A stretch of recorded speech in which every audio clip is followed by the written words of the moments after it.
guys and girls, Joshy here, BJ GameDay, back for another episode, and it's one of the biggest ones of the year, Team List Tuesday. We are back, we are live. Special guest tonight, we have the Dr. Kane Anderson tuning in. Kano, mate, welcome to the show. Thanks for having me. Mate, awesome to have you on board, mate. Obviously, you've been a part of the crew for the last few years, obviously playing in some of our leagues and a lot of the chats we've got going on. Unfortunately, guys, no Brent Hampton tonight. We are having a few issues with Skype. We've been trying to get that going. So we're trying again. We will keep trying. Or we may have him on board. So let's just see what's going on here.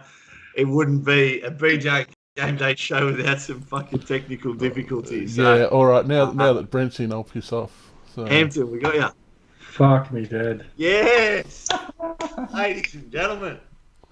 I'm hot spotting off my phone. I don't know what's going on. Kendo. Big quartet. We are four of us here tonight. Bogus probably has video games in the background, but you got the three of us here on screen. Welcome, mate. Welcome. Thanks, mate. Kendos, welcome, mate. This is standard operating for us. This is just what happens every week, mate. This is the first time I've had to hot spot off my phone, but happy days. All's well, Denzel. How are we, boys? Good, mate. Good.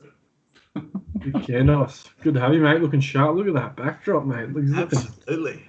We'll be out of a job next week. Fake backdrop because it's just dark shed behind me otherwise. Don't tell people that, mate. We live in some fucking Swiss joints.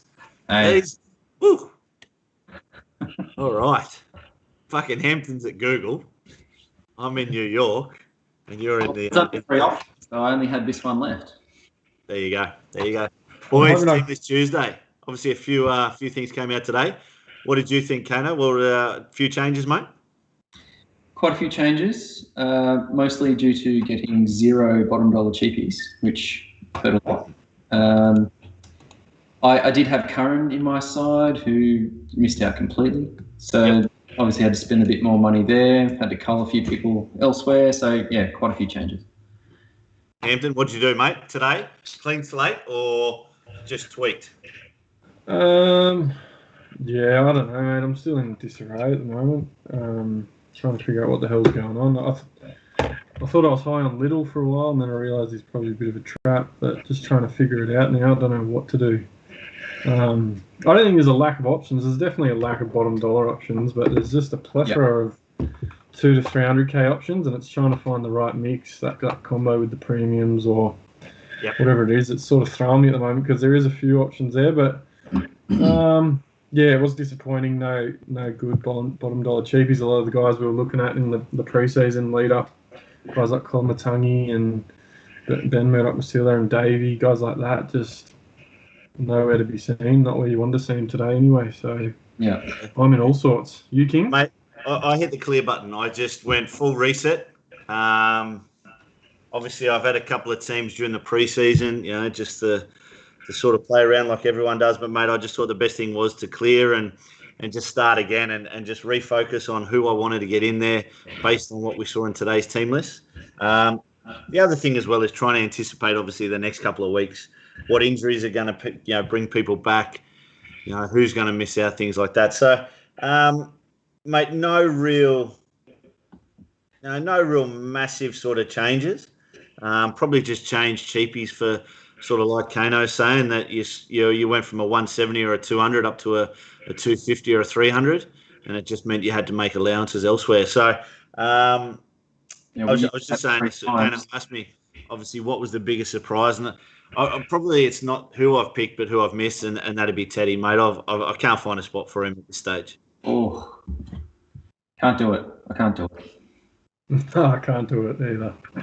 I'll not sleep for the entire season if I don't have him sitting there.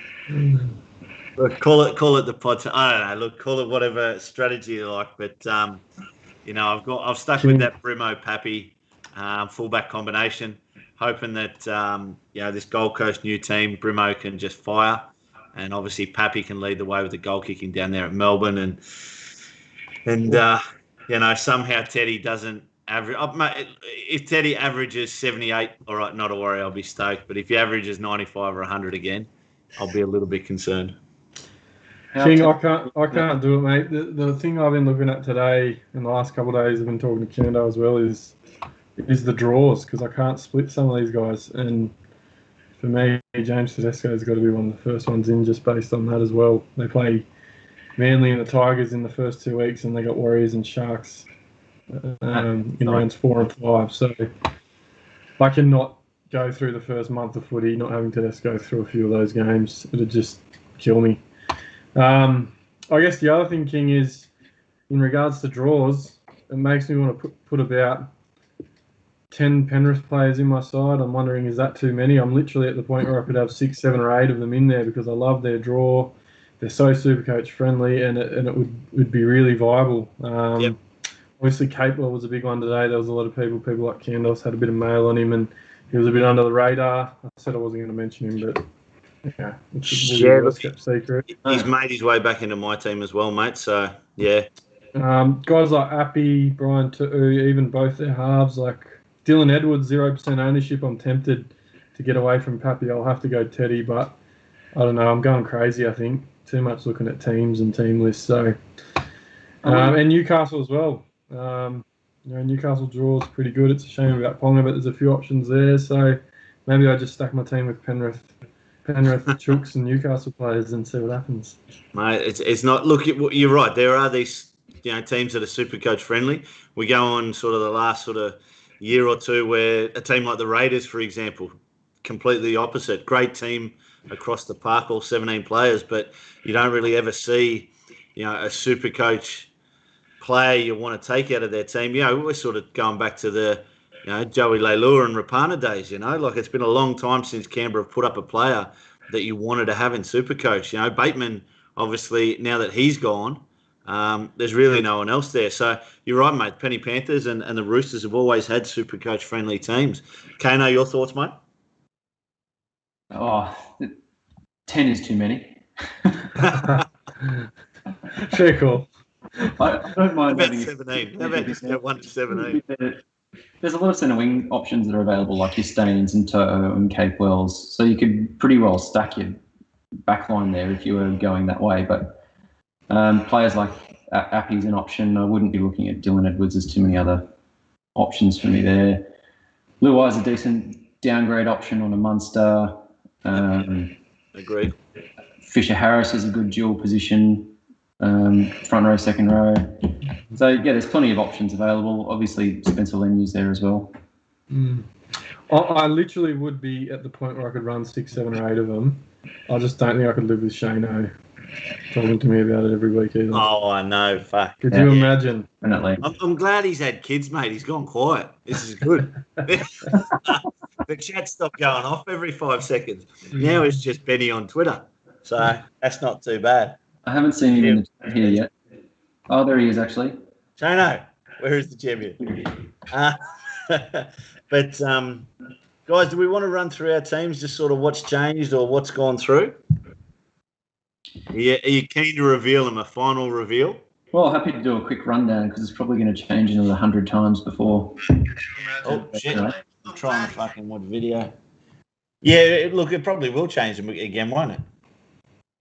Yeah, it's still early. We've only had a quick look at what the options are so far. All right. Well, look, I'll tell you what. I'm going to lead us off, and you can laugh at my stuff first. We've got no graphics to these guys, but let's just run through the teams. Boys, with what I've changed today, I've seen Connor Watson come into my team at hooker. I've brought him in. So I've gone the dual sort of cheapy hooker way there. Connor Watson and Jacob Little. Obviously, Little, I'm hoping he's still, by the looks of the Tigers bench, he's going to get that 80 minutes. Tommy Talau, the utility on the bench there. So, I think it stands in good stead for Little. His stock's sort of gone up a little bit. And Connor Watson starting at 13. Again, I think the rotation looks good for him. Do we think Talau's going to stay as that option on the bench, or is Simpkin switch in on game day? Look, I mean, this is the hard part. It's like when I look at the South team when you got Benji on the bench there. It's like, why? You don't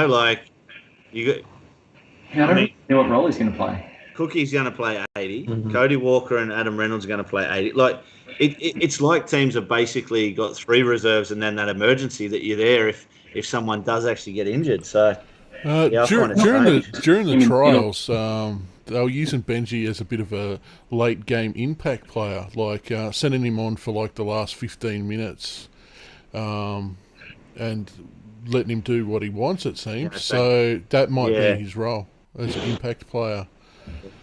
Well, so. We'll see. It's funny, right, with Little, like I got really high on Little really quick when I saw the team list with Tommy Salau in there.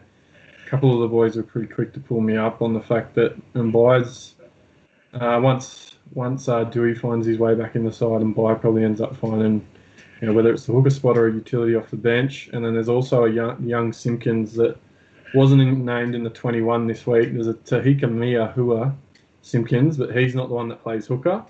Yep. So there's also the other Simpkins, which is at Jai or something like that, something Jay Simpkins. And because it's the last game of the round or the second last game of the round, it would be there wouldn't be much you could do if there was a late change. You'd be sort of stuck with him for the first week. But, I mean, there's no reason why Jacob Little still couldn't score 40, 50 points in 40, 50 minutes. Yeah, exactly. He's still probably going to get a decent base out of it. If you take an I've got to think he plays at least the first half. The first 40 minutes, I don't think he gets subbed out or they change anything in the first 40 minutes. Again, if anything changes round 2 or 3, it is what it is, and you can adjust. But at 247k, it's not like you're paying 500k for. I've been speaking about obviously Jazz Tavanga has been an option. You're not going to pay 500k for someone like him who's playing 14. So yeah. In the front row, look, I've gone with Alex Twal. I couldn't get away from him. I've tried my darndest to not have him. He's someone that I've had a lot of seasons past, but I've generally made money out of him at 500k. Look, there's a lot of players that are around there. Kano, you spoke about obviously blokes like Fisher Harris. You've got Tino. There's a lot of players around that sort of 480 to 530 mark that I could have there instead. So I just sort of went Twal as a little bit of a pod. He's only at about 2 or 3% ownership, so I went with him. So you don't have Tino? What's that? You don't have Tino? I'm not sold on Tino. No, I've stayed away from Tino. I'm not sold. I'm interested is just that he has a higher ceiling than someone like Twal. Yeah. Look, I think he's got the higher ceiling, but again, I'm a huge believer in when players leave the Storm, they become lesser players. Like I really, the service that you get out of Cam Smith, a dummy half, Mitch Rain can't give that. You know what I mean? So a lot of those barge over tries that he had and stuff were just the vision of Cam Smith, and that's not there now. So I've stayed away from Tino completely. He probably, fair to say, with how I've sort of reacted to him all off season, he easily could have got the Liam Knight Award. I just sort of went the other way. But there you go. Alex Twal, Matt Lodge, I've gone, look, this is just money based. This is just position. Obviously, Haas is out for a few weeks. Hopefully he can make some coin out. We saw what this guy was 2 or 3 seasons ago when he first came back. He's got that 55, 60 average in him. At 299k, I think he can lead the Broncos again and get the money back up there. Cheapies on the bench, I've gone off of Hickey Ogden, one of the pods that we brought up in the show the other night. Nice to see him get that starting spot that obviously Luke Thompson's given up for now with injury. See how long he stays there. I'm not too sure, but again, it's cheapy range. And we took a Manu, fucking however you say his name, for the Tigers. Again, just because he's 186k and I need someone in there. So the boys in the chat are saying that Benji's been training at lock as an impact player. There you go. And that'd make sense. Look, obviously, as Bogan said, that last 15 to 20 minutes, if maybe you're down by 10 or 12, you bring someone on. I've got no doubt there'll be games where he doesn't even see the field. No doubt there's games where he doesn't even see the field. It's not an option. 30. So, yeah. It's interesting, King. I've gone a similar sort of composition, I guess, with the front row positions. I think you have as well, Kendo, in that you've gone... I mean, you probably haven't gone as high, Kendo. I know we had a chat before. We got let you talk about it, but I've gone Takiaho as like a premium front row spot. Yep. And then I've also gone Lodge as the second starting spot with Lanu and Oituka Manu Yeah. as well. So similar composition. I don't know if that's where I'll end up, but at the moment that's where I am. Yeah, I'm still so unsure about. Mate, look, and that's where I'm at. I'm a big Spencer fan, and I had him in there a lot of the preseason. I've gone away from him purely because Capewell got the starting spot. When when Liam Martin was there, I thought that obviously Spencer would move into the middle rotation and Capewell might find an edge somewhere or Yeah. But now that Martin, the talk of him moving into that middle rotation and being there, I just think it's going to cost Spencer his numbers. What I thought he might get sort of 40 minutes, I reckon he might go back down to that 25 or 30 minutes that he's had the past couple of seasons. I do have concerns about that as well, but I also have issues with Stefano because there's 3 props on the bench. Oh, look, can I completely agree. Stefano, to me, he's a gap filler, yes, but we spoke about how many nuffies we've got. To me, I'm almost treating like he's a nuffie, and I'm just hoping that he gets minutes to do it. If not, You'll take he'll be that guy who sits there for 25 rounds and doesn't move. So, yeah. Well, from all reports, he mixed it with Haas as well in that age. It won't take much for him. If you can get 10 or 20 minutes here or there, he might just get a little bit of cash, but you have to put someone in these spots. The other thing as well is what about when Blore comes back, talk about Blore. Yeah. I just, there's only so many young fellas they're going to want to blood or have on that bench before experience sort of takes over. So, well, Blore was tapped to go on the edge and take that spot from Garner anyway. So if he comes back, he might start on the bench. But then I rate Garner. I always have. I rate Garner. I think he's a really good player, especially his combination with Brooks. Didn't Tigers sign this Stefano on big money? How many more years is he going to sit on the bench before someone else snubbles him up and gives him some first? Can't imagine he's on big money, mate. Well, they pinched him from Parra, didn't they? Yeah. It was not small, I don't think. Parrot wouldn't have too much in the war chest, surely. Anyway, let's move along. Brooks playing. What's that, mate? What side is Brooks playing on? Because Luciano's on the left now. Yeah, well, see, that's the thing. Obviously, Luciano's on the left now, and that was where Garner and Brooks had their success, was on that left-hand side. So that's the danger of it, obviously. Whether he's got that combination elsewhere, he does lose a bit of effectiveness. Well, or do we take the left side and then Brooks go over to the right? Mate, I think Dewey looks way better on the left than the right. I think Dewey's an awesome player on the left. So that's another wait and see for round 2 as well, which asks more questions. Back row, look, I've stuck with Angus Crichton. I think he's the best second rower at the moment for Supercoach. I have dropped Tamalolo purely from again, everyone's sort of got that doubt in my mind about how many minutes he's going to get, how effective. Let's see the price maybe drop a little bit. In his stead, look, this is probably just trying to get that 60K difference. I've actually gone to Nathan Brown. Like Brownie. Yeah, I think we know what we get out of Brownie. You get an aggressive player. He's always going to turn up as long as the injuries can stay away. If the injuries come back, well, then it's just a straight swap out for someone.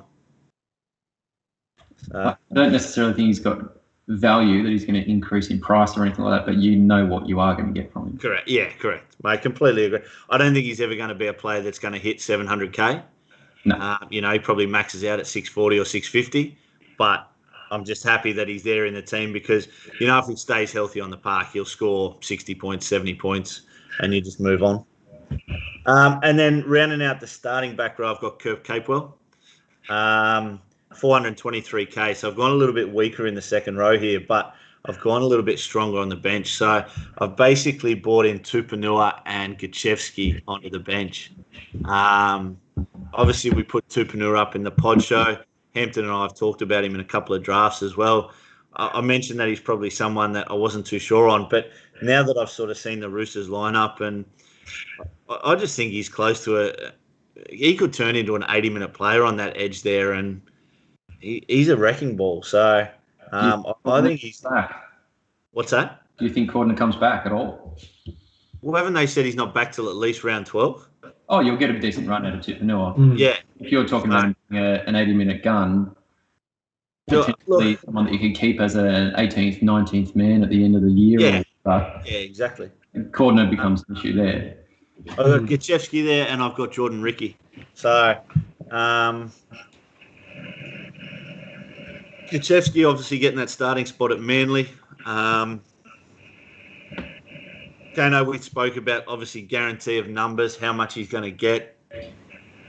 I just think he's a good attacking second rower. I think Manly in their back row there. Obviously, Gerbo's probably going to play 80 minutes, or he'll, within a few weeks he will. They'll build up to it. I think the biggest thing we're going to see in that first week or two is just how the rotations go with guys cramping at end of games and things like that. I don't think too many players are going to play 80 minutes straight up, but by round 2 or 3 they will. Yeah. Anyway, is what it is. I like Satilli, King. I'm on Satilli as well.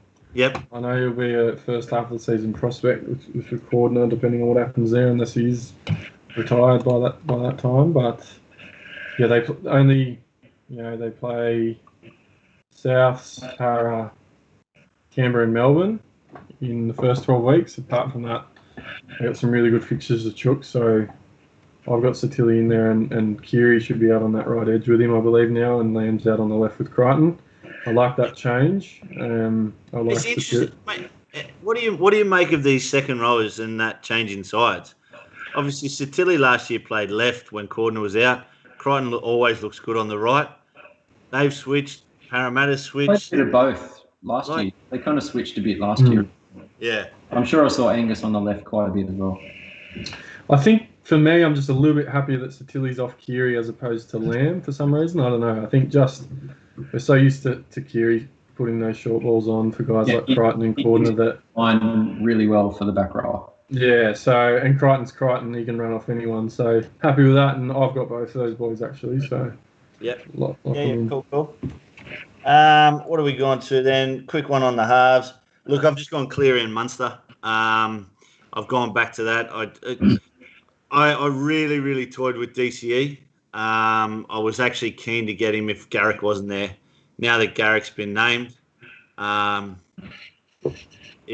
he won't get the goal kick. I just thought that was that extra 10, 12 points you were going to get out of DCE that you wanted to. But now that that's gone, look, I've just gone back to Cleary and Munster. I've got Nuffy in the bench in Sam Walker, and I've gone Matty Moylan in the 5'8" reserve spot. Again, Moylan's one. He makes money if he stays injury-free. If he doesn't, then he can just sit there as a cheapie. I don't know. Yeah. Yeah, my 5'8's probably a bit like prop for me this season. I've got no idea. There's been times I've had Luai and Brown. I've had Munster. I've had, at the moment, Josh, after everything I've seen today, I've currently got Connor Watson and Lockie Lamb in there. Kano's the same. Who'd you go, Kano? Who's your cheapie combo? I've got the cheapie hookers and cheapie 5'8s. I've got Brayley and Lamb in hooker and Watson and Moylan at 5'8.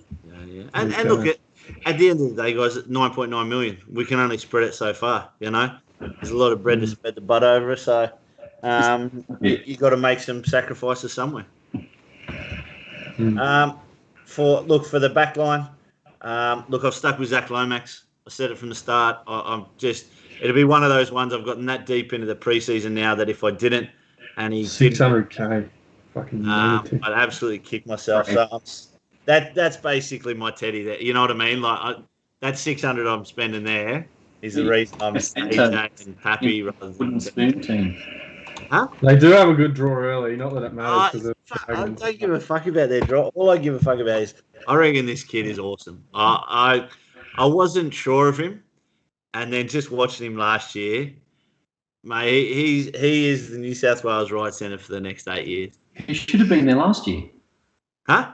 He should have been there last year, Gutho. Oh, no, I didn't start with him last year. I took him out before pre-season, and it killed me, and he just kept gunning it, and everyone else had. The only week I was happy, there was a week that he scored 18 points. And I think I was the happiest cunt you'll ever fucking see. What did he get the next week? Huh? I think he bounced it back with about 100 or something. So I think it might have won me a key fucking draft that I probably finished last in the end anyway. So over 2 weeks, he's averaged 60. Yeah. But so Zach Lomax, I've got Brian Toto in there as well. So I've gone with two guns in the back line. Okay. I just can't ignore Toto. His ability, 522K. I think he's a top 5 centre winger. He's basically my last year's Nofo, you know. I think he can do the same thing for Penny. I've gone with Avarillo and Dane Laurie to round out the starting centres. Avarillo getting the starting spot there at the Doggies in the 5'8" position, I like. And Dane Laurie, I just think, he gets that opportunity. He'll given most of it. I think at times he's going to be a little bit Corey Allen-like and a little bit, base sort of fullback that you see. But if he can pump out sort of maybe a 40 average, I mean, for a cheapy centre winger, I'll take it. And then we can just see who we can upgrade to. Bright side is if he averages better than that and really performs well, but everyone's going to have him, so I imagine. And then I've got the Fuss, I've got David Mead, and I've got Bailey Simonson on my bench for centre wingers.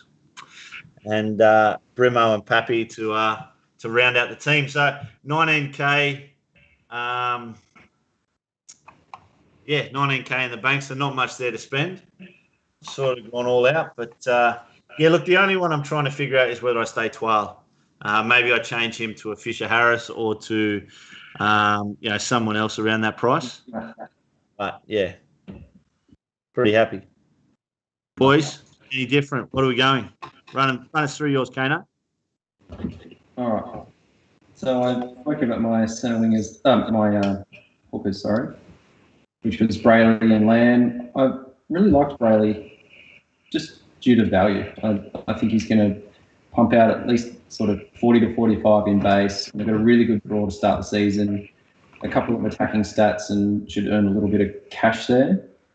I did have Simkin there, but him not being named at all has kind of thrown a bit of a spanner. So I've got Lamb there now at the moment. And that's purely just being in a Roosters attacking team. Yep. Potential for plenty of stats. And I think the 2 games that he played 80 minutes last year, he averaged in the 50s or something like that. So, undervalued. We'll see if we can get some coin out of him. Throw him in as a reserve. Pardon, sorry? What price is Lachlan on Lamb? 310. Okay. So, not too bad. Hey, Bogan, you're being Darth Vader, mate. We can hear you breathing like... Oh,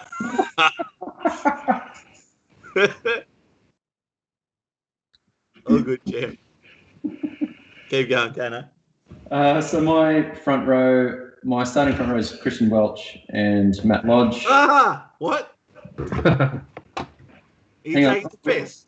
Before I go on here, I saw a picture today, Joshy, that you may well have drafted someone around about pick 101 or so. Was that Christian Welch, mate? Give me a fucking break. You can't take our private leagues, mate, and publicly. Look, I did. But I will stand by that. Everything about the Liam Knight Award is to do with classic, not with draft. There's a different award for draft? Well, there's no award for draft, but it's pretty clear that I'm the worst draft player people have ever seen. I come last more years than not. So the fact is that if I win this year, it'll probably be due to Christian Welch. He's I've selected him at pick 15 of a 17-man draft because there was fuck all left. So there you go. I must admit, Josh, I don't mind a couple of your draft teams this year. I reckon you give it a shake-up. Yeah, look, I think that the big thing I always find every year, mate, is I've just got a consistent team, and I've never got that team that cracks 1,000 points. You know what I mean? Like 800 always seems pretty easy, that kind of stuff. But half the time you get beat, and it just makes it harder. But anyway, yeah. My boys want me to go get on the piss on a Tuesday night because I got an RDO tomorrow. Although I got a fucking bung knee. So now they're watching the video. They've tuned in. Hello, boys. I might come down. Who knows? It's a half an hour to Gold Coast. All right, so moving on. Yeah, Keep going, Tanner. really good opportunity in the forwards for the Storm. Their bench doesn't look very strong. I don't think those guys on there are going to play big minutes at all. I think Nass, Welch, Brom are going to play A live stream. a large majority of those minutes. And he finished the season strong as well, playing from the start. So, yeah, I see good value in Welch. And Lodge is a former 55 to 60 point average player, priced at 300k. I just feel like, particularly with Haas being out early, it's a good opportunity to earn some money and get some decent points that you can actually play in the team. Yep. On the bench, I did upgrade Stefano to offer Hickey Ogden, who's getting a start for the Bulldogs, which I haven't actually looked too much into his stats and PPMs and all that sort of stuff yet. Haven't had a lot of time to do that yet, but as a starter at 240k, you've got to expect that he's going to play at least sort of 40 minutes. And if his PPM's anywhere near 1, he's going to be going up in value pretty well. Nice, broken. You're dying. I don't know what that is then. It's not me. Yeah, fair enough.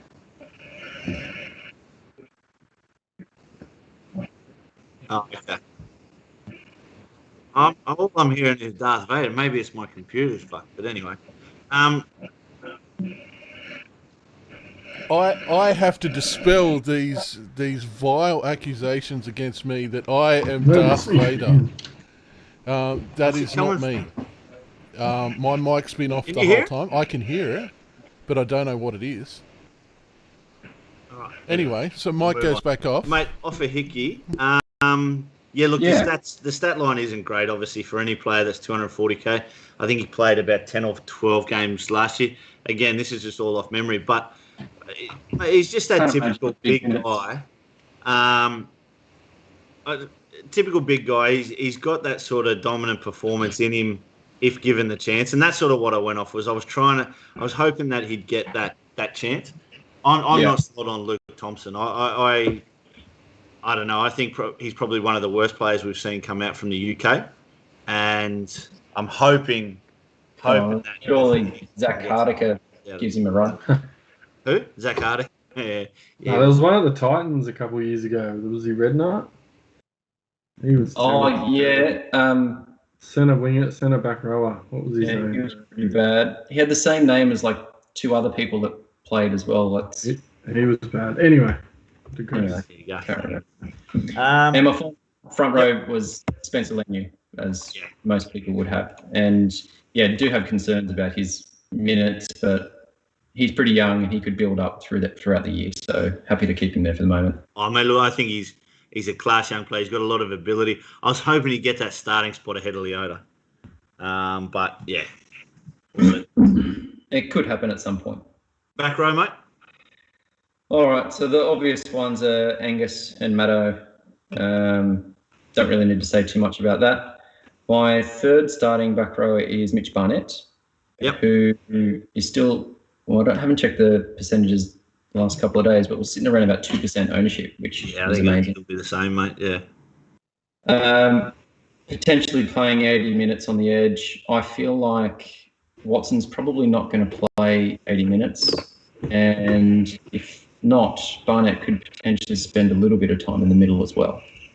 So his time on the edge is kind of the spell that allows him to move into the middle and play the full 80 and get some base stats in the middle as well. So, that's kind of the hope.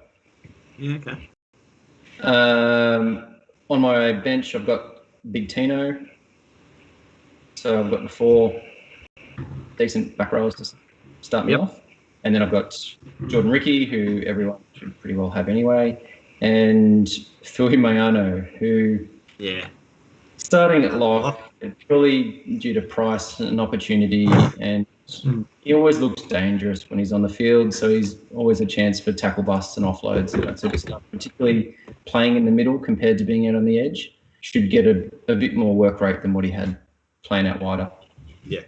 So, plug and see how he goes. position, I've got Nathan Cleary and on the bench I've got Jamal Fogarty. I'm not someone who buys into the Sam Walker on the bench. I was talking to you earlier, Joshy, about being stuck with people that don't earn any money, and because they haven't earned you any money, there's no value in using a trade to get rid of them. So they sit there for the entire season. You can't move them. They're not dual position. You've only got the one starter, and if they're out, then automatically you have to do a trade. It just makes me itchy having a non-playing backup half. So that's not something that I can bring myself to do. So at the moment, I've got Jamal Fogarty, goal kicking. So that adds a bit to his base, which is already pretty good in the mid-30s, I think I saw somewhere. And a decent run to start the year as well. So wait, so you got Cleary and Jamal Fogarty on the bench. How much is Fogarty? $430. But you reckon he's got the goal kicking? He had the goal kicking in the trial over Ash Taylor, who's got a groin or something injury. Okay. Cool. Herbert kicks as well. Given He's kicking in front of him, which is good to see. Yeah. And as I said before, my 5'8s are pretty cheap with Connor Watson and Matt Moylan. Yep. Don't really need to talk about that too much. Centre wings, I've had Capewell for a long time, and I'm now at the point where I'm dirty that everyone else is jumping on. But he's sitting there as my most expensive centre wing. I've got Asako sitting there as well, which I don't really like at the moment. But I don't really like the other options like Dylan Walker and James Roberts and Fuss. They're too streaky, and I usually like a bit of base. So Asako playing fullback and kicking goals allows for that sort of minimum of 40-point score sort of thing, I hope anyway. And then the common picks here with Charlie Staines and Dane Laurie. On the bench, I've got Tessie New, Simonson, and Sawali, who's there as my only nuff at the moment. Yep. And then my fullbacks are the common ones, Tedesco and Pappy. Cool. So yeah, don't need to say too much there either. Yeah, makes sense, mate. Big Hampton. So, yeah, the one nuff, so I'm pretty happy with that at the moment. What do you got, Hampton? Come on, mate. Yeah, at the moment I've got Appy and Brayley in the hooking. So as I said, I was high on Little. I think I had the cheese in there for a while. I like the cheese, but I don't know. Cheese is probably a bit of a short term. You might get me to Appy maybe in the first 8 weeks or whatever it is, to be honest. But I just think, given Penny's draw, his base is really good. I'm pretty happy to take a punt on Appy. Pretty much set and forget for a fair while as well. And I don't think I have to be too worried about that bench. I mean, Tyrone May's there. It's good to see Mitch Kenny's not on it. So happy with that. Brayley, yeah, hoping similar to Kendo, just a bit of value for money there. I'm just a bit spooked on Little at the moment. TK Lodge, Lanu, and Oituka Manu at the moment in the back row, but in the front row, sorry. But I think I'll have a closer look now. Obviously, these teams today, and if guys like Oka, whatever, Odin or whatever his name is, and Fuimaono need to find their way in, and they probably will. I'll have a closer look there. Who I've got to check. I was pretty high on Leota for a while, but again, that penny pack's just sort of spooked me a bit, especially now with Capewell on the back row. You've got Martin on the bench who'll come into the middle and take some of those sort of pig minutes. So, yeah, I'm sort of off Leota. I was winning for a while. Back row, starting back row, same as Kandos. Got Crichton, Maddo, Barnett. And I've gone... I really wanted to get David Fafita in there, Joshy. I'm a huge Fafita fan, but just can't find that extra bit of coin on top of Satili Tupanua. So yeah, he's going to be my little punt. So say your back row again, mate. Who's your starting three?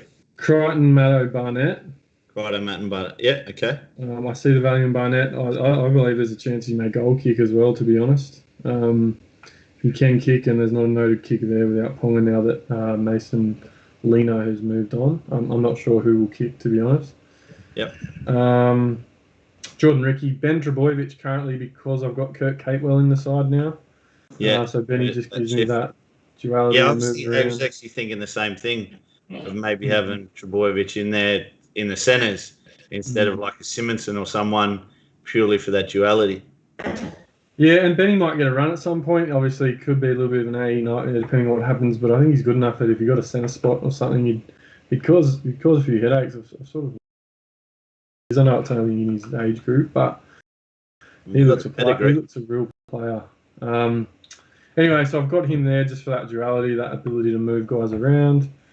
Halves, I've got Cleary, Walker. Yeah, look, I'm not too sure what to do with that second halfback spot. I think it's been an ongoing thing all off season.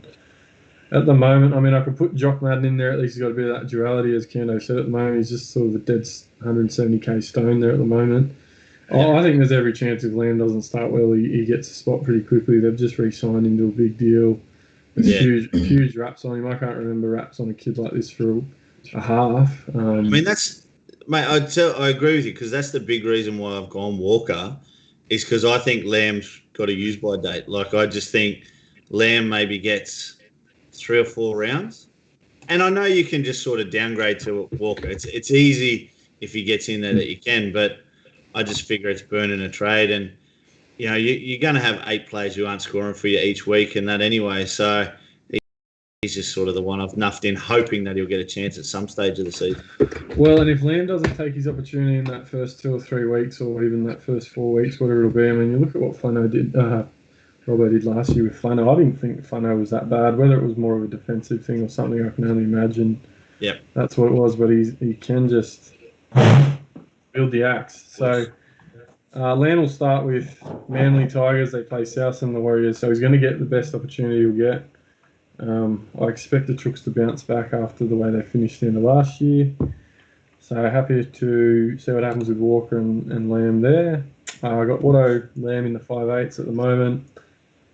Yeah, God knows how that's going to go. Looking back after round 1's finished Kando, that could end up being one of the worst things we've ever done. But yeah, I know. I'm scared about having those cheapies. I mean, I'll put it to you. I'm sort of feeling a little bit better by the fact I got Appy in one of my hooking spots, but the fact you're running 4 of them in the hookers and the 5/8s, I don't know. It's just the one thing is that you can flick them between each and kind of play one game and get rid of one another game and that sort of thing. So I was tempted by Lachlan Croker instead of Moylan because then it kind of gives the 3-way between the hooker and the 5/8. And you can really swing them all around however you need to. Mm-hmm. But I think I'll have to wait and see on Croker because I don't know that he's going to make a heap of tackles and get a whole heap of attacking stats or anything like that from the hooking position. So we'll just see what his work rate. Don't know what to make of Croker. It's weird. And there's every team will probably be one of my 4 reserves or Watson, whoever it'll be. I'm probably looking at playing them both for the first few weeks, so just purely based on the draws. So I'm hoping Lamb does well in that Chook side. Hopefully a bit of attack in the first few weeks, but yeah, that's what I'm hoping. I'm thinking I might play Moylan over Lamb in the first round just because he's playing at the Dragons. Yeah, fair call too. I mean, I'm a big Moylan fan. You sort of forget with how injured he's been over the last couple of years. He's actually a brilliant footy player when he's on. He's got that SJ. He's got that touch footy sort of flair about him. He's got the step. He's got the passing game. He's just been so hampered by injury that we haven't seen it for a while. But he could be really effective. He could be one guy I've just completely overlooked. But I think again, just because of the injury stuff, he could be a good one for round 1 definitely. Centre wings again. Still not 100% sure on this one. I've got Capewell and Staines at the moment. Probably a lot of people got those 2. I've put Dylan Walker in there just purely because he's going to get the fullback for the first few weeks. It looks like with Turbo out. Their first 4 weeks are terrible. If there's ever going to be 4 weeks that a guy plays fullback, it's not those 4. They've got an absolute stinker of the first 4 fixtures. I don't know. I just think for the price he'll do enough, hopefully, to be busy enough to get 40, 50 points. And maybe Saab at the moment as well because the draw is just not very good. Yeah, Roosters, South, then Dragons and Penrith. It's not pretty. So There's guys like Avarillo around that I could look at possibly. He's got the starting 6 there. One thing that worries me there is that he won't have a goal kicking. Avarillo won't? Yes, because Flannel will get the kicking. So that just takes a little bit off the top for him. I still think he'll be a solid pick, but I don't think he'll have quite the high level of base that he has had in the past. Well, the counter to it, Kendo, is you look at their draw and it's not any better in that they play Newey first up, then Penrith, then Brisbane, but then they have South and Melbourne straight after that. So it's not that much better. Yeah, that's not super. So for a little bit cheaper and hopefully a bit more base, I'm getting out of Walker. Maybe, he's got a bit of ball playing in him. Maybe you can just get some junk attacking stats from him in the first couple of weeks and get some returns there. Dane Laurie, I've said it before, if he wasn't one of the highest owned players he should be today after being named at fullback, probably don't have to say much on that. Get him in. Just get him in. And the bench at the moment, Saab, Nu, I don't know how to say his name, Nu, and Simerson. So I don't have Swally. I don't actually have enough in my centre wings. I've gone for the cash generation, hopefully. But just a quick name drop again, mate. What 7 did you go? I just had a shit. Cleary. Just to share. Centre wings. Kate Wells, Staines, Dylan Walker, Laurie are my starting ones currently. Yep. And Saab, Nu, and Simonson on the bench. Just trying to generate some cash there. I think, hopefully, I don't know, Saab could be a trap possibly with a bad draw. I'm hoping he keeps his spot once Turbo comes back, but he might not. Tafua's got to come back. There's plenty of depth in there. They're outside backs as well. I'm actually hoping to start pretty slow, and then when Turbo comes back, Saab's still sitting around about the same, and then others have kind of bumped up a little bit, and we can downgrade to Saab when they actually have a decent run. I'm a big fan of Saab. I just see he's a big range. He's like Tupu, sort of. Obviously not the same, but if he can find a bit of work. You can say the same thing about Xavier Coates. He came on the scene huge in that game against Cronulla. Scored 2 tries. Everyone thought, here's the next Israel Folau, and then for the next season and a half, he did fuck all. True. And look, these guys are there just for matchups. I'm not going to be looking to play them every week. If there's a nice matchup, which Manly don't have in the first 4 weeks really anyway, but after that, and once Turbo's back, we'll see. And the fullbacks at the moment, I've got Tedesco and I've got Dylan Edwards, again, purely because the Panthers draw and he's at 0% ownership. There's something about it that makes me think that I should do this, but I've got 70k in the bank, so it's Pappy. It was Pappy. It was me just fucking right. Next week we'll change your background to like a mental institution one or something, So I don't know. I have no idea. I can't tell the forest from the trees at the moment. I think I've just been looking at this shit too much now, and hopefully I see the light on Thursday. I think Edwards will just become Pappy. I can't have Pappy as a pod. It was just the draw. How much cash you got in the back, boys? I've got 68k. 68. So if you went fucking, how much is Saab? 230. So fuck him off down to Suwali just because Saab's nowhere. Yeah. That gives you an extra 60k, Hampton. There's 120 to spend. And I think I need to upgrade guys like, whether it's Lanu or whoever, and get some of these Fui Mayonos. Maybe Benny Trbojevic needs to come up to a Fui Mayono, just get that cash generation going. Yeah. Again, Lanu or Utoika Manu probably need to get upgraded to some guys that have more of a chance to make money. Boys, obviously every year we go into rounds 1, 2 and 3. Some of the most vital, obviously, with no score changes, but emerging players and things like that. Do you think this is the same this year as it has been previous years, where we're going to want to use trades in the first 2 rounds to, for potential cheapies? Do you get someone like let's say a Fui Mayono, like Kano, you've obviously got him in your team, but currently low percentage ownership. If he throws out a 70 or a 75, all of a sudden, does everyone jump on him next week? Oh, for sure they will. But I save a trade. Yeah, well, the best. But then if he goes shit and scores 12, do you need to spend a trade to get him out? Well, I'm hoping that he can at least maintain his price. If he doesn't increase in price, he can at least maintain, and then I can downgrade to someone like Blore when he comes back, sort of thing. That's kind of where my mind is at. And I'm looking at Ogden's numbers here at the moment. He actually started for 5 games last year. Yep. And played, in terms of minutes, 49, 45, 44, 41, 36. And all of his scores were between the 30 to 45 mark, so not super. Yeah, 0.9 ppm. I think one of the boys put in the chat there that I think at 0.9 points per minute, which again for a big front rower, you sort of want to see him averaging that maybe 1.2, 1.3, don't you? Really? If you're playing half a game, surely you can get 1 point per minute. How does it say how old he is there, mate? Well, that's a good question. It doesn't have his date of birth on this one, no. On that one? No.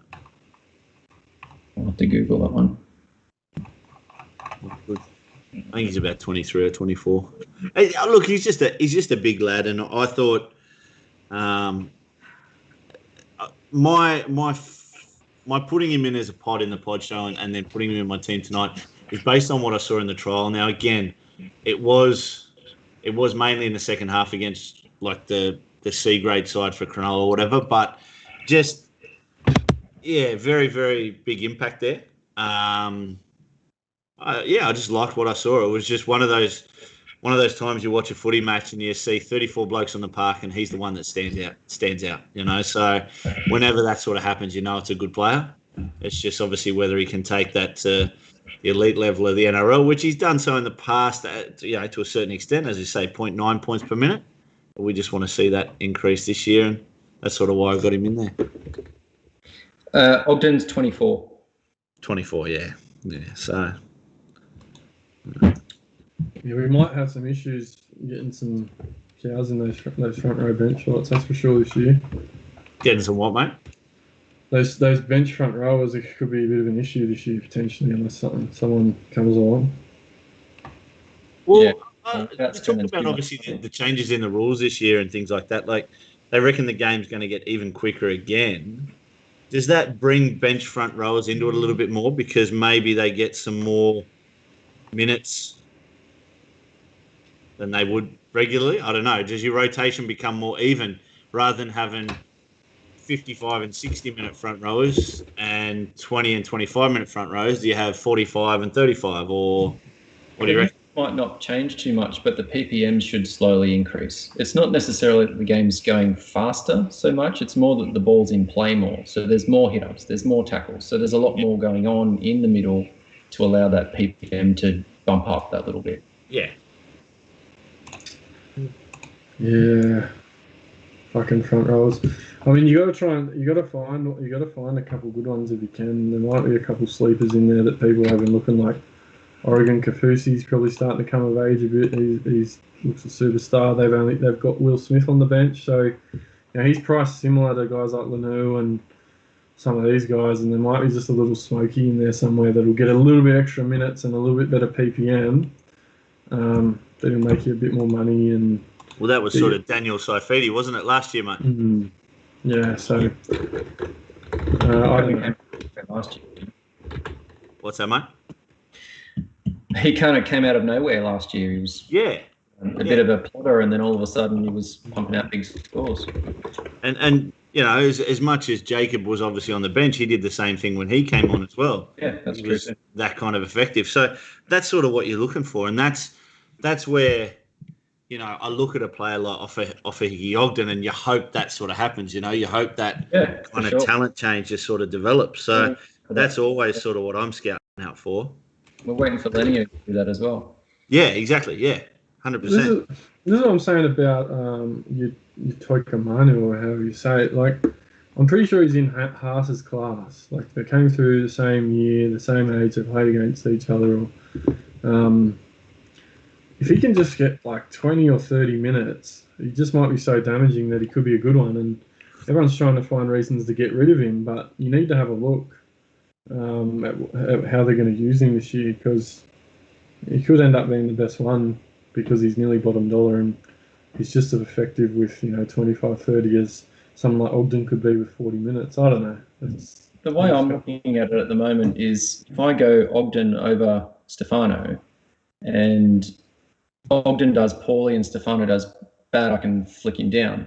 If I go the other way and Ogden goes well and Stefano's doing crap, it's hard to bring him up. Yeah. And you've put the money elsewhere in the time being. Yeah. Yeah, exactly. But that said as well, what am I doing with that extra 40 or 50K? That's why. At the moment, bringing in Edwards for some reason, but anyway, it's a lottery. At the end of the day, it's we run the scenario so much in our heads, don't we? We're sort of like, what if this happens? What if this happens? All of a sudden, we think after week when we're going to be sitting on 1,200 points and we're all going to score 930. It's.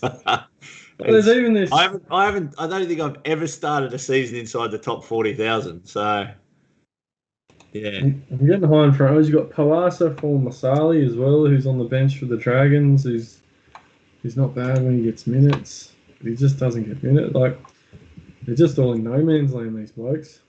Yeah. Bogan. Bogan's dad. Upgrade his ego. Bogan Vader. It's about time. We needed a new cat. Okay. We'll chuck a Darth Vader mask on. That'll do. Yeah, that would be good, Bogan. Or a Kane mask. The same. Get a COVID mask on Darth Vader. We're already both Bears fans. You can't put a Kane mask on him as well.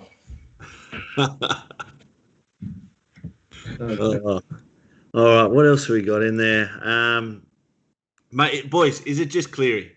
Do you just have to go Cleary? Like, I know I've sort of gone away from Teddy, but do you have to just go Cleary and open and shut case?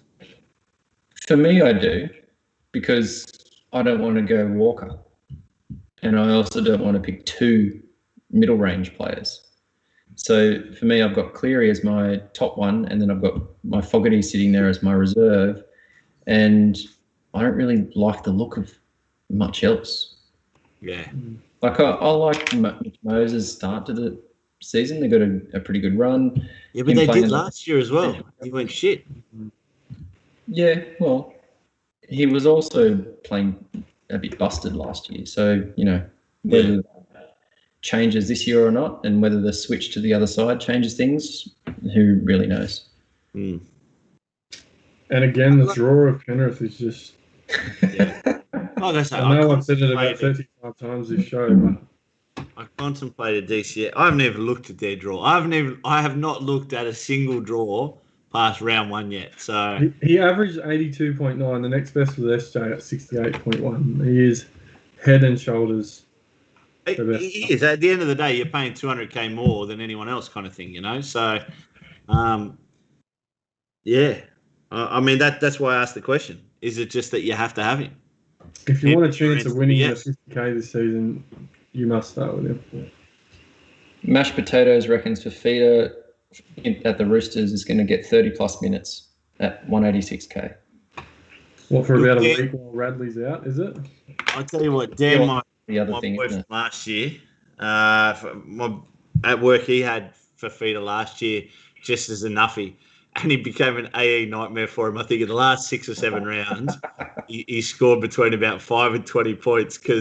And it was sort of, obviously last year we had, COVID came and we all had trades and stuff like that, but we'd used all of them. And I think he got to the last 2 weeks and he just had injuries galore. He had to play him. And, this is a bloke who scored 8 and whatever points. So, ouch. Again, it just comes down to opportunity. Do these guys get the minutes on the park to do it? Yes, they've all got talent. We all know that given 30 or 40 minutes on the park, these guys can score their 40 points and, probably play at 1 point per minute. But it's whether they get that time, I don't know. I just can't. I can't see him. I can't see him getting minutes off Crichton. I can't see him getting much minutes off the rest of the Roosters pack. No, both edges are playing 80, surely. Yeah, exactly. So, You know, you got Isaac through there, who's a seasoned campaigner. Again, if he gets 10 minutes, it's probably just to give him a break, and Isaac just comes straight back on, and yeah. Yeah, and once Radley's fit, I think he's the guy that falls out. Collins probably back to the bench, or then Lou starting in the front row, and yeah, I don't think you go near him.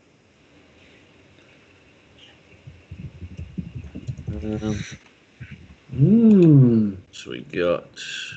I'm getting a bit of flack here for looking like Townsend. I actually thought Ruben Garrick. Well, you already look like what's his name? Rainic. I thought you were kicking goals for Manly, mate. Fuck. Jesus. He's a Chad Garrick Rainic love child. There was a orgy. Yeah. Well, I should have seen you. Does the hair ever fall out of place, mate? No, look, I already did. I'll tell you what, at least you've got hair. Look at this fucking big bald spot up here. It doesn't go anywhere. Fuck. Oh, nothing. Nothing at all. Look at it. It just springs. Johnny Bravo. Fuck. No, I had a comment earlier. Poster boy. About my hair. I can't remember who made that comment, but anyway.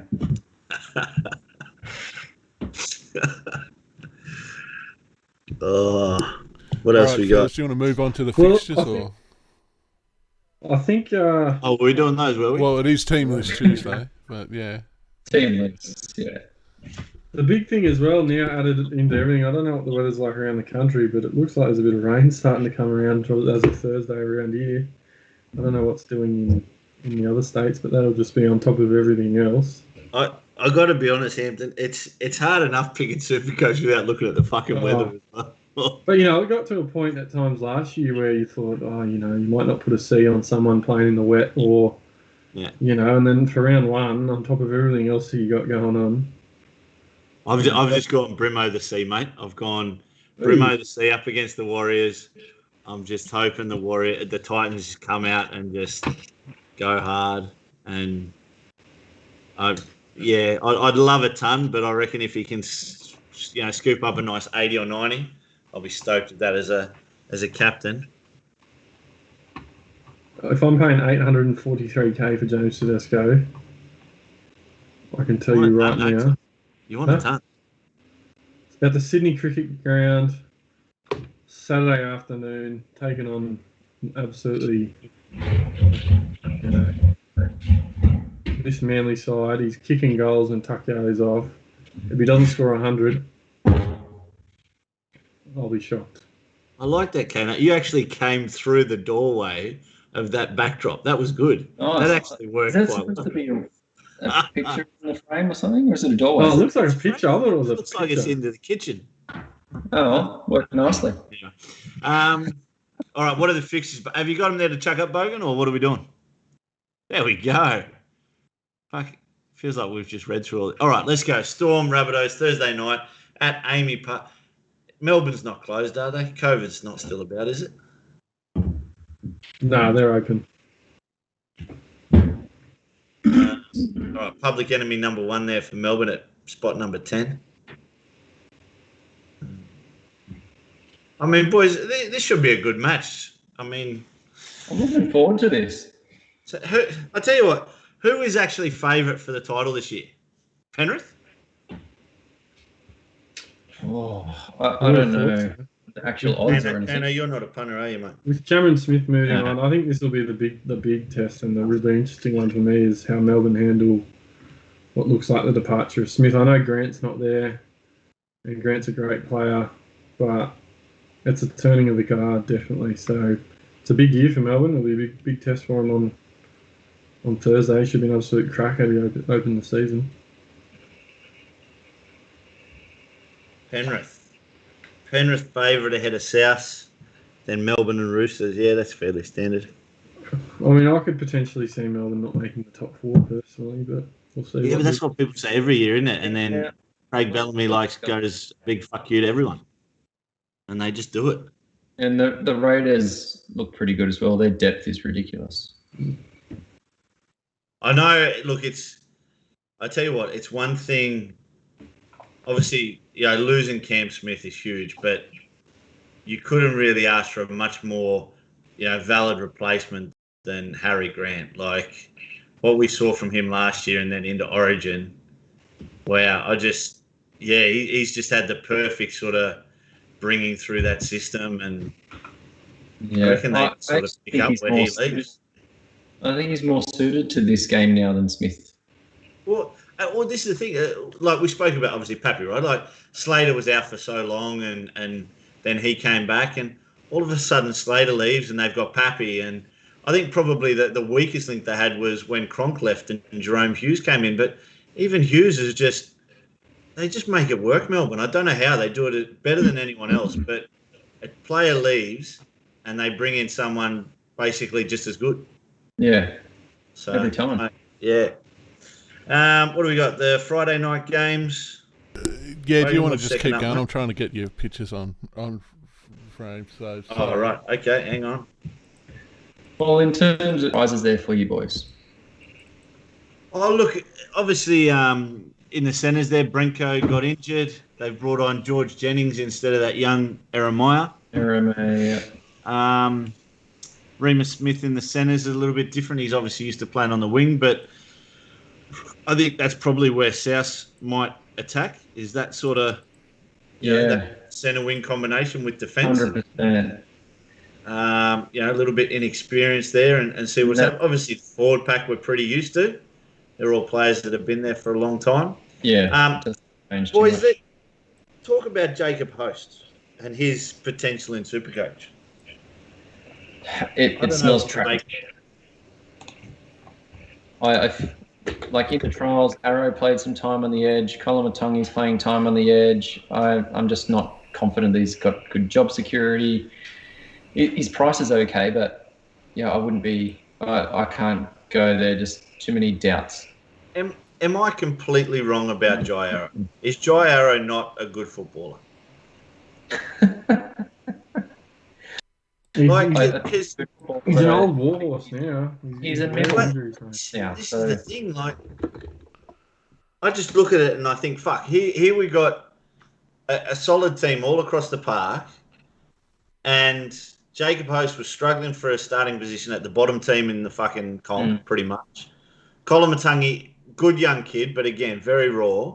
You've got a guy who's touted as basically being the Queensland number 13, the next Corey Parker for the next sort of 7 or 8 years. Forget Supercoach aside. Yet he's there at number 17. Like, I'd have him in that second row ahead of Host, surely. Well, I don't know who I was talking to about this before, but there's been a bit of a trend where the edge forwards are starting to get a bit bigger and the middle forwards are starting to get smaller. Your lock forwards are all getting that fast footwork, trying to get quickly up the middle, and then you've got your kick outs, and now Arrow's spending time on the edge, and these big bodies running at halves and that sort of thing. So I feel like that's kind of the way the game's going a little bit. So Arrow being out there's the only issue would be his sideways movement in defence. Yeah. Running at halves, he'd be devastating. But I think South, his best position is in the front row rotation and just getting them going forward. Yeah. I think the big difference to Arrow's score is whether you have a license to offload as well. If Bennett's telling him to tuck it under and don't let the arm go, it really limits his scores. When he's effective, he's offloading the ball, and if he's doing 3, 4, 5 offloads a game, effective offloads, he might be relevant again. But I don't know if Bennett's going to make it that hard for him. Yeah. All right, Friday night game. We've got the Knights and the Doggies up for the 5 o'clock or 6 o'clock game down there. 5 o'clock up here. Mate, this is Hampton. This is a bit of a test for your boys first up. Well, I reckon we might have about 6 first grade game experiences from our 1 to 5 there. Yeah. Maybe a dozen games. Like it's definitely a danger game for us. It's a shocker of a game for us to miss KP to start the year. They rolled us last year with him in the wet. The forward pack obviously makes up for it a bit. But yeah, a lot of pressure on Mann and Pearce and even Tex Hoy at the back. The Dogs will be, looking to have a point to prove, start the year well, and they've got a pretty decent side on paper from in the back line anyway. Maybe I'm hoping our forward pack just has a little bit too much class, a bit more Mate, class. I tell you what, that Sunday night video we did at your place, that first one I came back for, this was this kid, the 14 for Bulldogs, 26-year-old lad, Brad Dietz. Saw him in the trial against Cronulla. Mate, it was like, Dad said it was like watching Cookie. The speed, it was a bit of a weird one, and I'm not too sure what to make of it because he came on in the second half, and obviously, you've got a lot of tired bodies around you, but his 10, 15 metre sprint, and he just picked the right moment every time was just good. He was sort of what won him that trial in that second half. He led from the front, and I mean, obviously Qatar's a little bit more experienced there from him. I'm not sure where he's come from, who he's played for, but this guy's got ability, definitely. Well, I mean, Barrett's the new coach. Could it be, JMK's nothing special. Qatar, they need a hooker, and they've already let Cook go once before. They can't let history repeat itself. Maybe he just gets an opportunity and takes it with two hands. I hope he doesn't on Friday against us, but I've only heard good things, that's for sure. Yeah. And I'm on the bench still, mate. Do I ever make the starting squad? I don't even know how you got a bench spot. No, neither do I. To be honest, I've watched him. He's very much got a Daniel Alvaro about him. Probably not as much ability, and that's saying fucking very bad things. So, Joshy King, I don't know how much longer you last, mate, but it won't be too much longer, I can't think. Yeah, and I think doesn't say much for your depth at Newcastle, mate. Funny old bench, that one. Obviously, KP out, Hoy comes in. Hoy probably finds himself on that bench as a utility, and obviously we signed Suasa Sue, but yeah, the bench is not that pretty, is it? No. No. I mean, I don't mind the 14 and 15, but the 16 and 17 aren't much chop. Look, I like Jesse Sue. I think he's played well wherever he's sort of gone to. I think he West Tigers last year after a few years at the Dogs, and he's just sort of doing the rounds. But I think he's probably the perfect interchange player in the right team, so I don't mind him. Yeah, it'd be an interesting test for us first up. And probably the biggest disappointment of Teamless Tuesday for me personally was RFM not getting named to start. Obviously, he's coming off an injury, and Corey Waddell got that spot ahead of him. They've signed him, obviously, from Manly. I was really hoping that RFM would still get that starting spot. I think I've basically got him in every draft I've fucking gone in, and look, if he gets a starting spot, he's in my squad today instead of 12. So, a bit disappointed there, but again, it's a Doggies team on paper that there's potential there, but I still think they're well and truly a bottom 8, bottom 14. Yeah. Anything else, boys, or we go to the Broncos and Eels?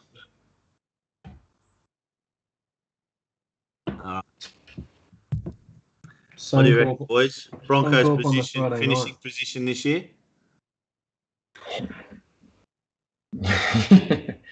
Low. There you go. In one word. There's not much going on the back line, really, is there? It's not much of a backline, nah.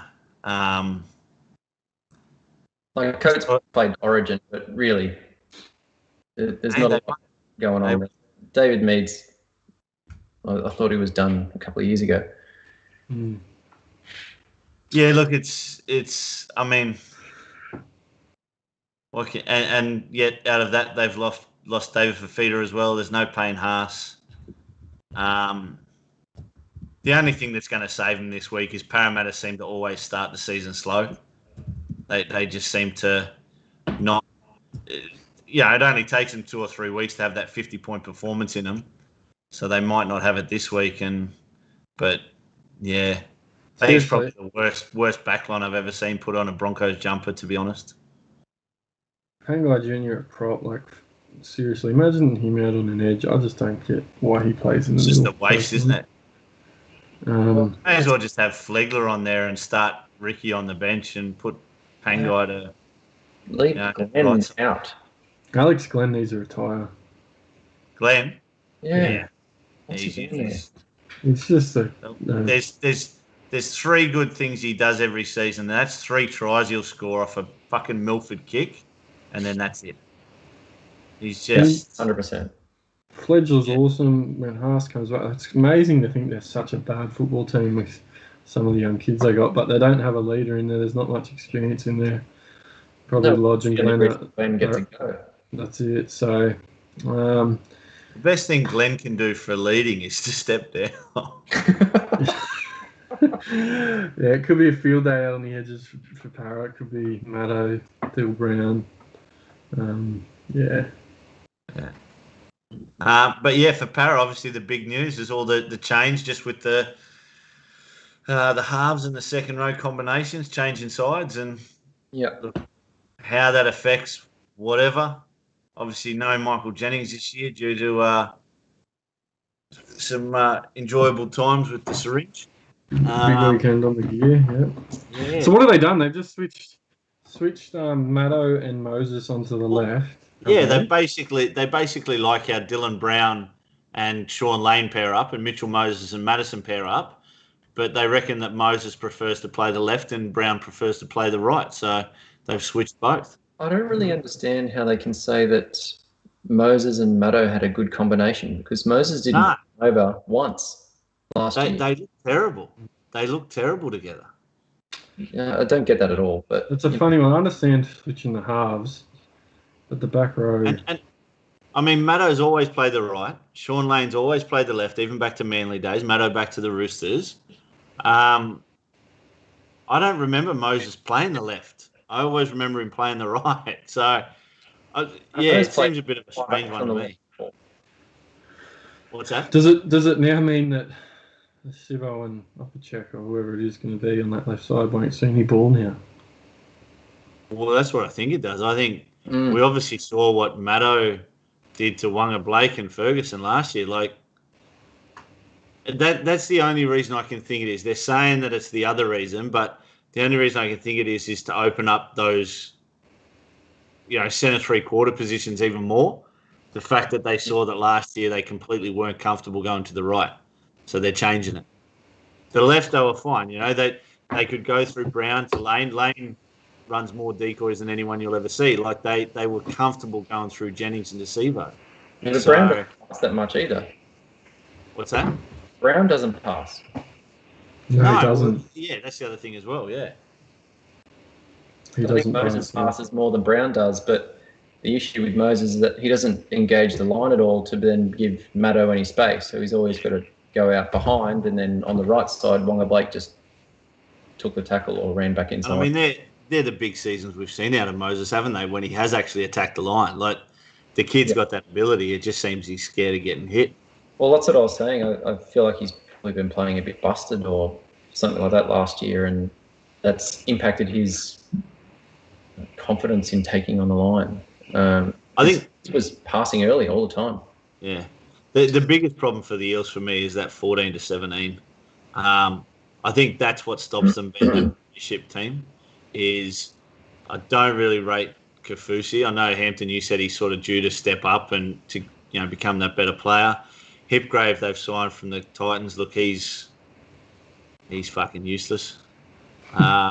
Will Smith. Corey? What's that? Yeah, Corey not there. Yeah, well, he's probably the one that I would expect to, Murata Niokora. Like, he's actually the one who came off the bench, gave him that. You saw, who was the other one you always had come off the bench as well? Stone. He started a few games last year as well. Stone was good, yeah. Throw an offload. And you had Ray Stone. Obviously, Takarangi was sort of always in the mix somewhere. Where's he gone? Has he left or? Did he go to UK? Might have. Evans left though, didn't he? Evans left, yeah. Warriors. Yeah. So I definitely lose a bit off the bench, but Paulo's apparently going to play 60 to 70 minutes, so don't worry about it. Yeah. Oh, Benny's just said Nakori. Well, I'm assuming Nakori is suspended. Okay. Okay. There we go. Fair enough. Brad Arthur is Kevin Walters in disguise. All right, next game, Bows. What have we got, pal? Who's up next? We've got Titans and the Warriors. 3:00 game on a Saturday up at Central Coast Stadium. Round your way, Kano? Pardon, sorry? Round your way, mate, the Central Coast. Yes, they're hanging around here at the moment. They're down Gosford Way. I'm up the northern end of the Central Coast, so I haven't actually come across them. I have come across the Sharks a couple of times at a golf resort near where I am at the moment. But, yeah, I'm well away from Gosford, so I don't see the Warriors too much. But, yeah, it'd be interesting to see how they all gel this year because there's quite a few different things going on there. And Fanua Blake looked pretty good in the trials. Eli Katoa's still under injury risk. Sirinen with his promotion from out of nowhere.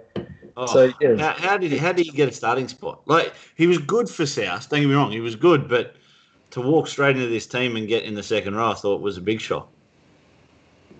Yeah. Well, we all heard that Curran was going to get that spot for the last week, and then all of a sudden he's not even in the 17. Yeah.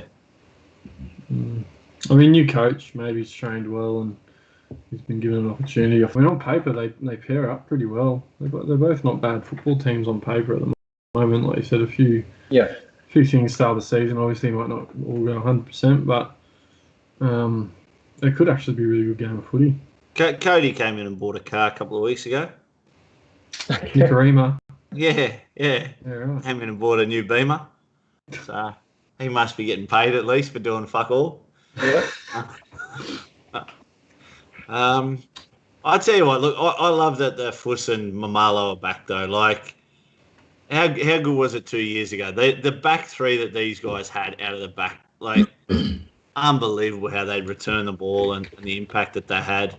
And then sort of SJ left and you know, the right side went to shit. The left side sort of stayed okay.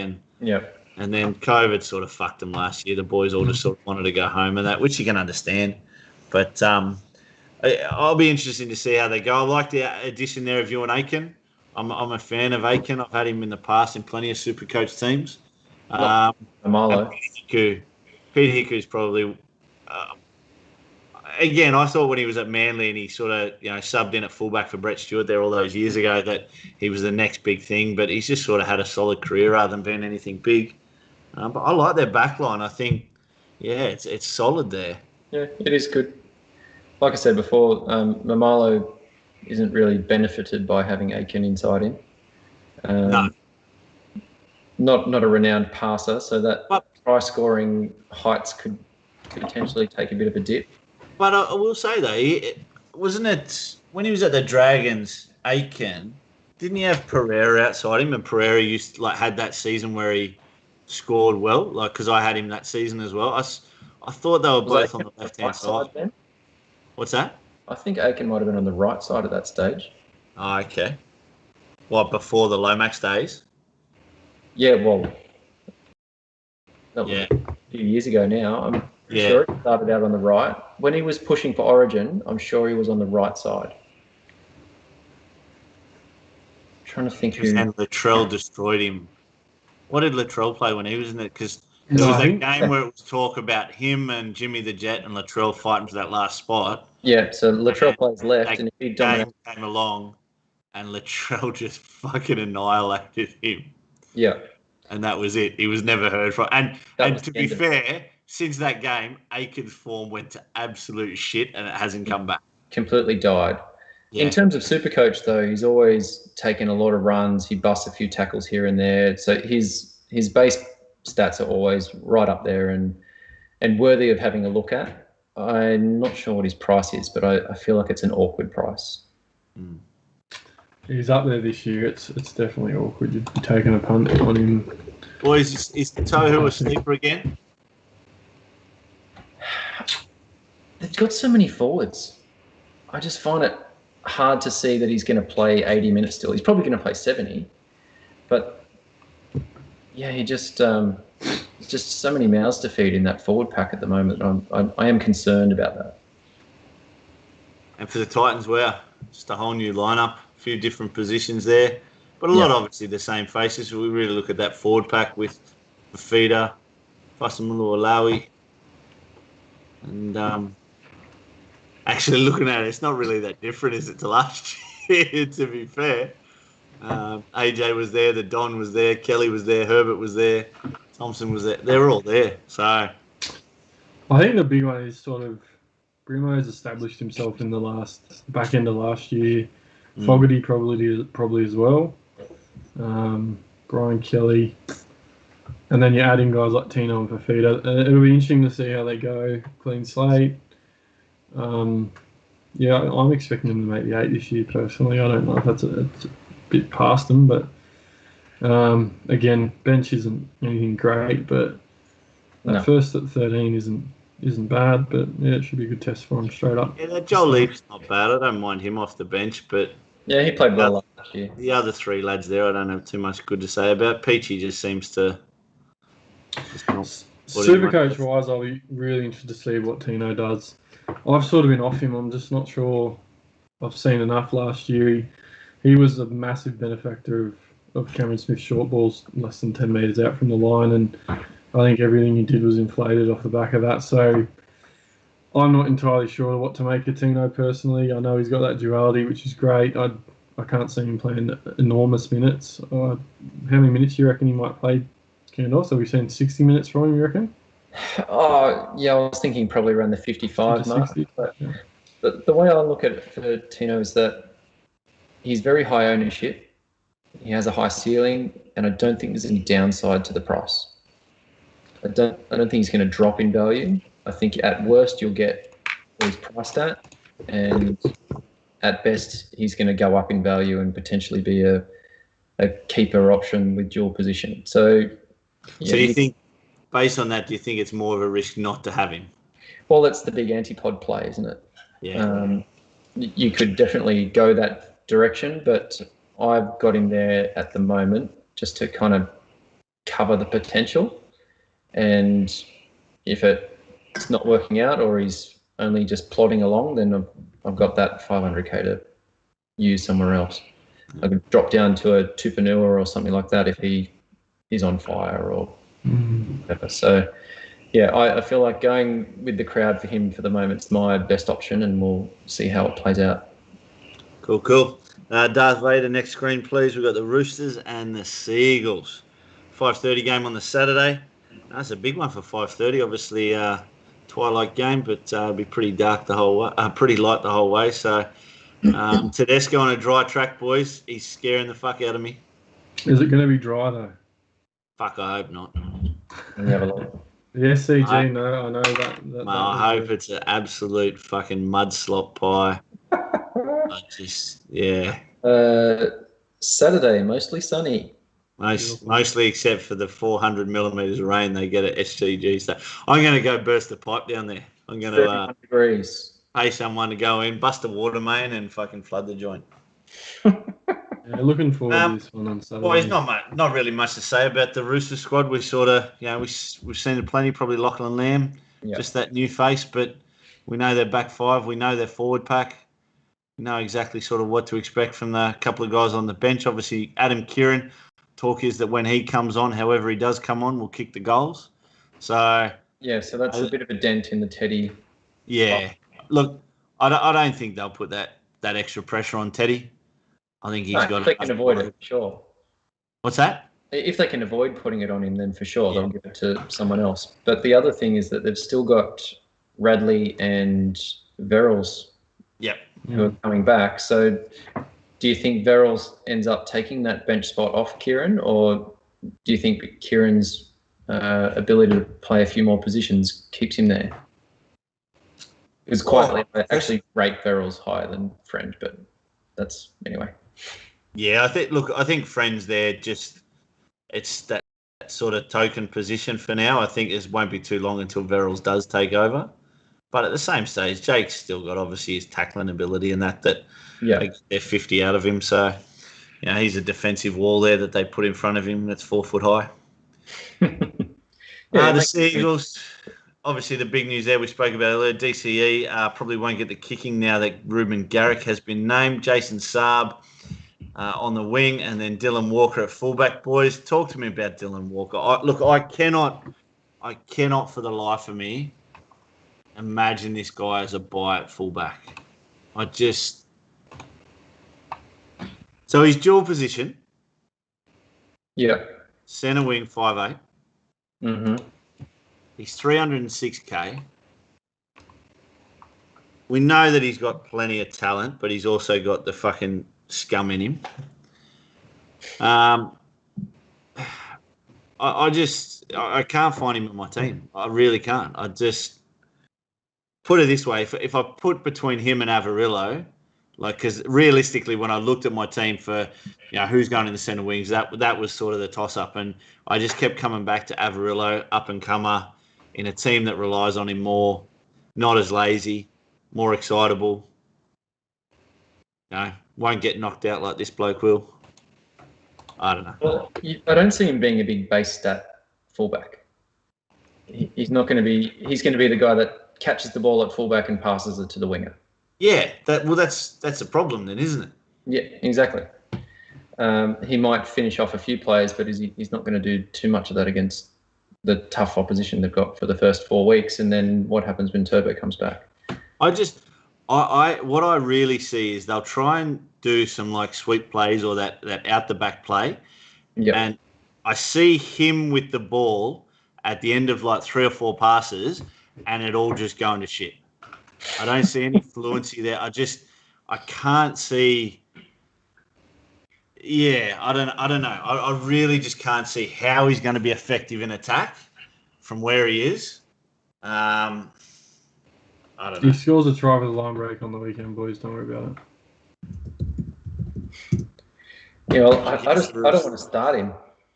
Cherry Foreign will give him some room, and he goes himself. He's white line fever. He'll get one on the weekend. They won't score many, so the goal kicking probably could be a moot point. But don't worry about it, boys. He'll 60-70 against the Chooks easy. There you go. Heard it here first. BJ and GameDay, all the exclusives. I'm trying to look at that team and think, who might crack 60? Yeah. Trebojevic will make 70 tackles, so you probably get there. Well, that depends on how much time they're spent standing behind. I go back to then. I reckon probably Gachevsky's probably got the best chance because he'll get a junk time try or something that all my players always get. So there you go. Yeah, well, who's feeding him? Who's on his side? Well, he'd be on the right, Curtis on the left. That'd be foreign. So it'd be foreign, yeah. I'm happy with that. Look, I rate foreign. I know he's obviously had a lot of injuries in his career, but I've always rated. I think he's probably better of the two than Daly Cherry Evans. He's just been cursed by injuries. It's as simple as that. He's one of those class players that I talk about every year that you just completely got to stay away from.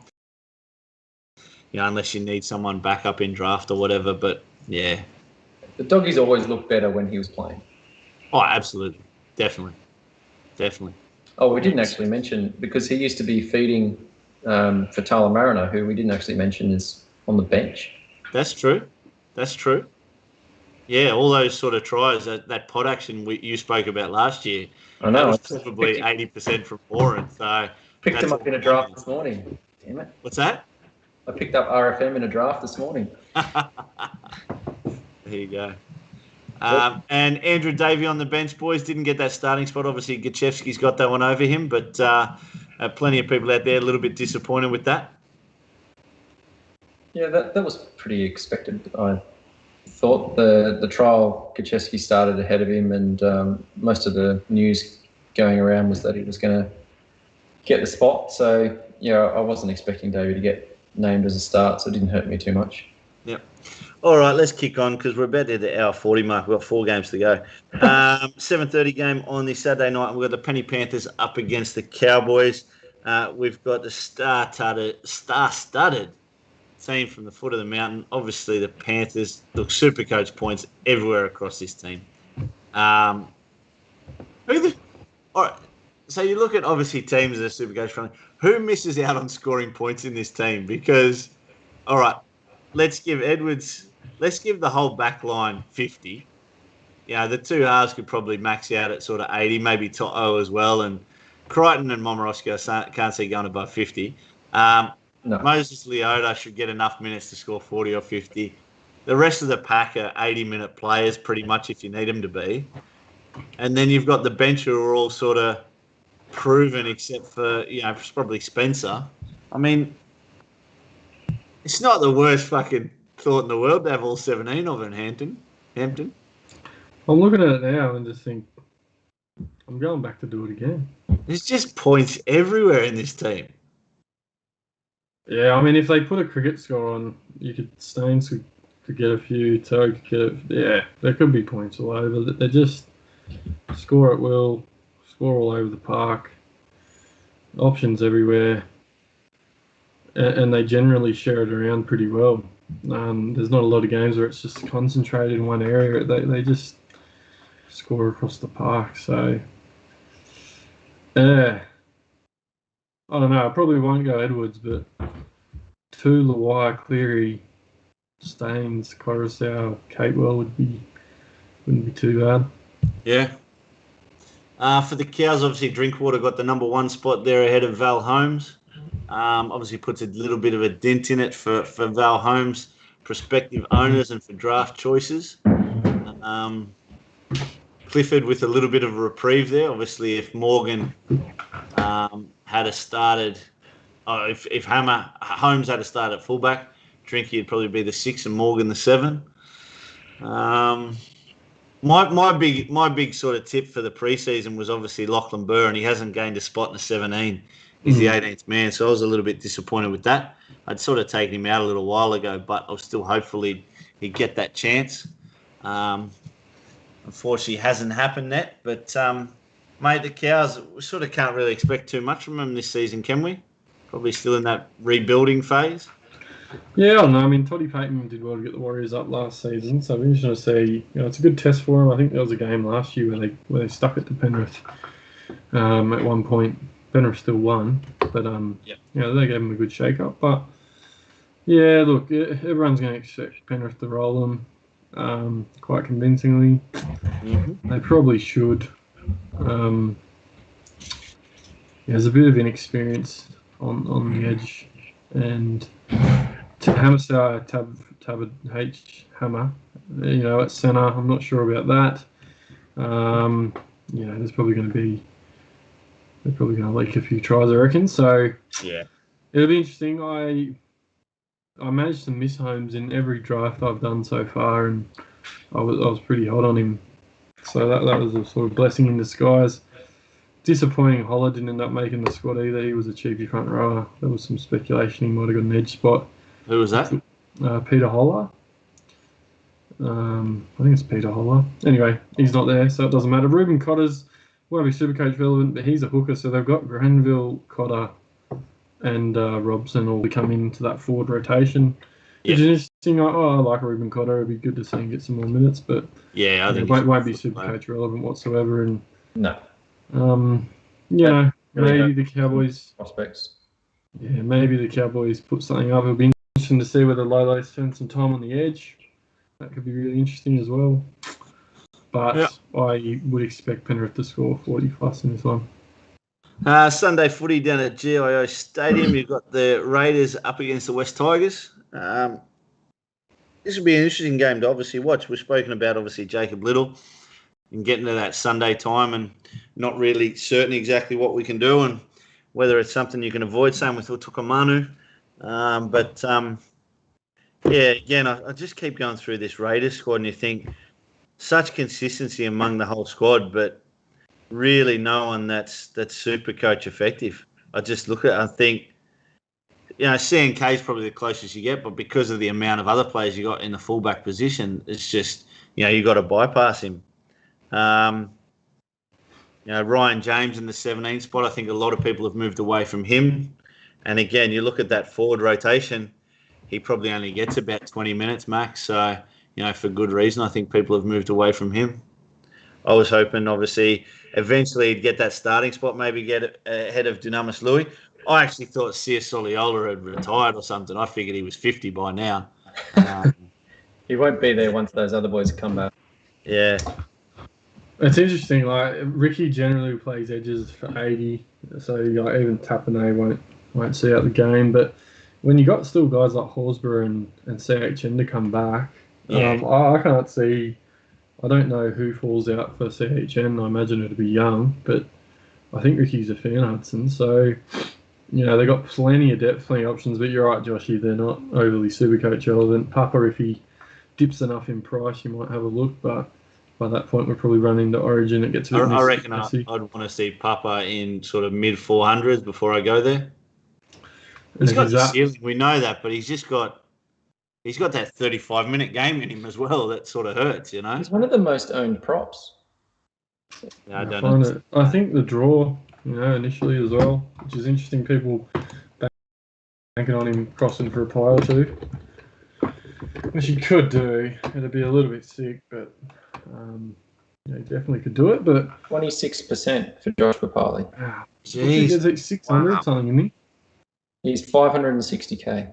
560. Wow, that's huge. For a bloke That's that probably massive. play 50. I would have tipped him to be under minutes. 10%. I find it weird because most of the teams that I see don't have him in it. No. I haven't seen any either. And he's in. No, unless these are the 30,000 teams that pull out after one round. Taukeiaho is only in 17% of teams. It makes no sense. That completely needs to be reversed, eh? Same price. Same price. You got. Look, potentially Taukeiaho needs to kick. For him to be more effective than Papali, he's got to be kicking. And Yeah. it seemed like the Roosters with no other kicker, he will. But yeah. I still get scared by Taukeiaho just due to Robinson's rotations, which are random at times. Look, I said it in the previous show. My problem with Taukeiaho is there will be that time of the season, same as Papali, where 3 or 4 weeks he plays limited minutes. He'll score less than 40 or 50, and he'll just kill you on price, or he'll drop that much that you'll get rid of him, and then he'll boom again. Like it's not there for the whole 25 rounds like it is a lot of other props. So that's why I generally stay away from Taukeiaho. Maybe for the first 6 or 8 weeks it'll be fine, but there'll be a stage where it happens. So I just avoid him. Sometimes he gets 80 minutes, so I don't know if it's because of his injuries or whatever. But he does have an engine, but yeah, and then it'll be the week after he gets 30 minutes, but it's all right. Boys, I like the 12 and 13 for the Tigers, Luciano Leilua and Twal. I think anyone, if they got them in their teams, I think obviously you boys have both got Mitch Barnett. I think Leilua is probably a good substitution if anyone sort of wanted someone around that 530, 540. Price. He looks like he's trimmed up a little bit in the off-season as well. So, yeah, I just think good 80-minute player on the edge there for the Tigers. Interesting, though, obviously with the Tigers rotation, because I sort of put Garner, Leilua and Twal all as 80-minute players when they need to be. Whether they will be or not, I'm not sure, Because obviously McKaylee and Packer, well, they're front rowers. Well, Tukamanu, I don't know, front rower as well, or does he play back row? I don't know that he's got the mobility for playing edge. Offa Hengawi, I think, is the worst player in the NRL. Well, why did he get the Liam Knight Award then? No, but no one's picking him. The Liam Knight Award goes to the player that plays. Now, look, the reason I say that is his defence is just atrocious. Like, if you go back, and that's actually why I don't mind the Broncos a little bit this year, is because they got rid of him. His defence in the middle is terrible.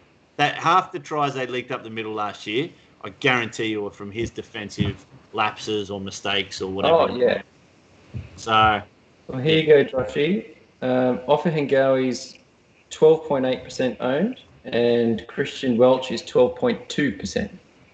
fucking, I hope both of them go up to fucking 50, because they're both fucking nowhere.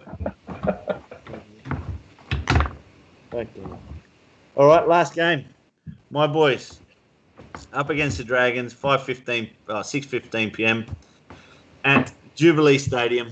It is a Dragons home game, although Cronulla will be playing all theirs this year at Cogra. So, boys, obviously we spoke about Fuemano getting the spot. Dragons with a heavy sort of rotation of forwards there on the bench. I think Williami might even rotate in the bench if he rotating the forwards if he needs to. Look, I don't know what to make of this Dragon squad. I don't know what Anthony Griffin's gone there to do and whether he feels like he's done it, but their performance in the Charity Shield was woeful. And the trials. Yeah, it was just all shit. Look, Cronulla I don't rate at all this year. I'm really not liking being a Cronulla fan this year. I think we will finish bottom 4. I just think defensively our team just has so much missing.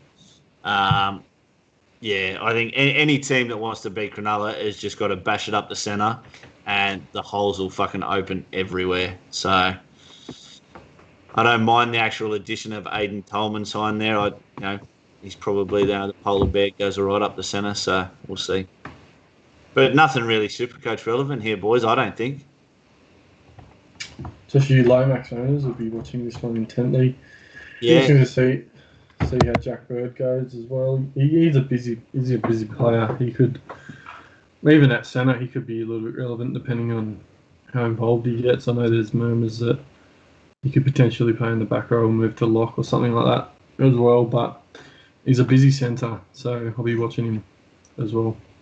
Yeah, I've got my eye on him. I've got him in a couple of drafts with the long-term view of hoping he just plays a couple of games at centre and builds up his fitness and goes into the back row and becomes a centre wing gun.